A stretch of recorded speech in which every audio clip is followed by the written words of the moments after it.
우리는 열심히 일하지만 계속 가난해지고 있습니다. 그 이유는 무엇이며 우리가 자산을 지키기 위해서는 어떻게 해야 할까요? 안녕하세요. 자산이 눈덩이처럼 불어나길 바라며 열심히 살고 있는 30대 눈덩이 부부입니다. 저희는 경제적 자유를 이루기 위해 필요한 세 가지 조건, 저축, 자산, 현금 흐름을 선순환 구조로 반복해 키워나가고 있습니다. 오늘은 열심히 일만 하면 계속 가난해지는 이유와 우리의 자산을 지키는 방법에 대해 말씀드리고자 합니다. 먼저 제가 최근에 영상으로 만들면 좋겠다고 생각이 든 내용이 하나 있습니다. 얼마 전 저희 회사 사내 게시판에 공지사항 두 개가 올라왔는데요. 하나는 2026년 국민연금 보험료율 인상 안내, 다른 하나는 2026년 건강보험료 인상 안내였습니다. 제목만 봐도 뭔가 좋은 소식은 아니라는 느낌이 들죠. 먼저 국민연금 인상 안내 내용을 살펴보면 보험료율이 현재 9%에서 2033년까지 13%로 오를 예정이고, 이를 위해서 2026년부터 매년 0.5%포인트씩 단계적 인상을 한다는 내용이었습니다. 만약 작년 월 소득액이 세전 400만 원이라고 가정하면 현재 근로자 부담금은 월 18만 원이지만 2026년에 1만 원이 인상되어서 월 19만 원을 내야 합니다. 그리고 올해는 건강보험료도 인상이 되는데요. 건강보험료율은 7.09%에서 7.19%로 오르고, 장기요양보험료율도 12.95%에서 13.14%로 오릅니다. 이렇게 4대 보험 중에서 국민연금과 건강보험이 오른다는 게 회사에서 본 새해 첫 공지였습니다. 사실 이러한 세금 인상은 계속해서 꾸준히 있어 왔습니다. 실제로 통계에 따르면 2020년부터 2025년까지 최근 5년간 월급은 연평균 3.3% 오를 때 근로소득세와 사회보험료는 연평균 5.9% 오른 것으로 나타났습니다. 월급이 오르는 것보다 더 빠르게 비용들이 오르면서 직장인들의 부담이 크게 증가한 것이죠. 그래서 중요한 것은 이번 인상이 끝이 아니라는 점이고, 이러한 사회 구조가 나에게 미치는 영향이 무엇일지 고민해 봐야 합니다. 내 월급이 아무리 올라도 늘 제자리로 느껴지는 이유 두 가지가 있습니다. 하나는 앞에서 말씀드린 세금이고, 다른 하나는 인플레이션입니다. 이 두 가지는 비유하자면 중력과 같습니다. 지구에 중력이 있듯이 자본주의에는 세금과 인플레이션이 있습니다. 내 소득이 오르려고 할 때마다 아래로 끌어내리는 힘으로 작용하기 때문입니다. 세금과 인플레이션은 중력처럼 눈에 보이지는 않지만 언제 어디서나 존재하고 매일 나에게 영향을 줍니다. 내 연봉이 5% 올랐다고 가정해 보겠습니다. 요즘 시대에 5% 인상이면 낮은 수준은 아니죠. 그렇지만 연봉이 5% 오른다고 해서 내 생활 수준도 5% 정도 나아지는 것은 아닙니다. 우선 물가가 연 2% 넘게 오릅니다. 그래서 명목 임금 상승률은 5%이지만 실질 임금 상승률은 3%가 채 되지 않습니다.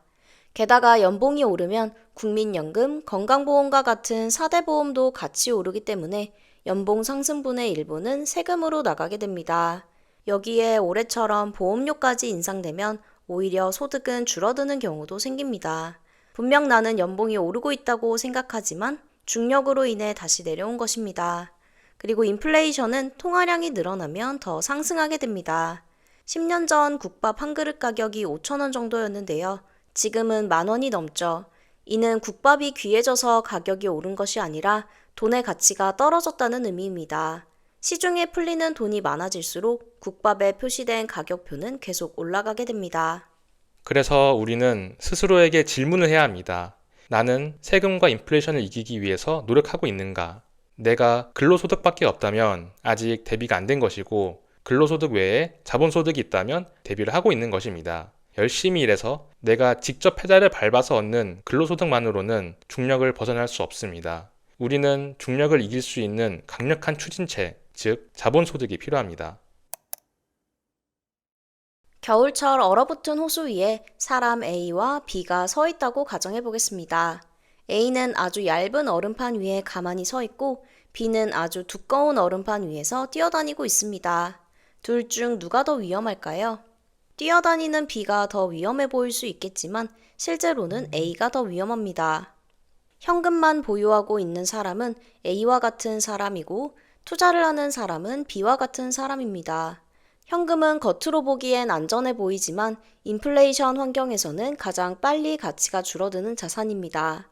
아무것도 하지 않아도 물가가 오르면서 현금의 구매력은 계속 깎이게 됩니다.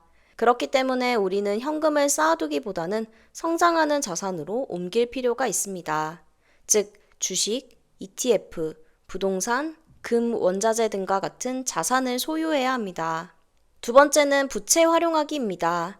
많은 분들이 대출은 무조건 위험하다, 빚은 빨리 갚아야 한다라고 생각하시는데요.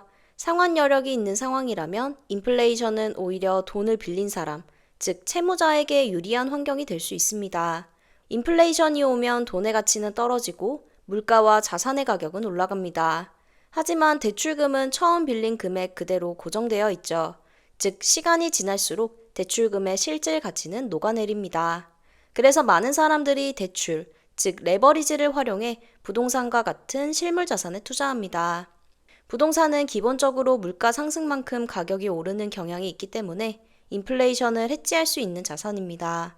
다만 무리한 대출은 인플레이션보다 더 위험할 수 있기 때문에 본인의 상황 능력을 고려하여 대출받는 것이 필요합니다. 마지막 세 번째는 절세 활용하기입니다. 원천징수라는 단어를 들어보셨을 텐데요. 근로소득은 내가 월급을 받기도 전에 먼저 세금이 떨어져 나갑니다. 즉 세금이 원천징수됩니다. 하지만 자본소득은 운용하는 계좌에 따라 세금을 떼지 않기도 합니다. 국내 주식의 경우 매매 차익에 대한 세금도 없습니다. 그리고 해외 추종 ETF나 배당주에 투자할 경우 절세 계좌를 활용하면 세금을 크게 아낄 수 있습니다. 같은 수익률이더라도 절세 계좌를 활용한다면 세후 수익률은 크게 달라집니다. 연금저축펀드, IRP, 퇴직연금 DC형, ISA와 같은 절세 계좌를 적극 활용하면 세금으로 빠져나갈 돈을 줄이고 그 돈을 다시 투자에 쓸 수 있습니다.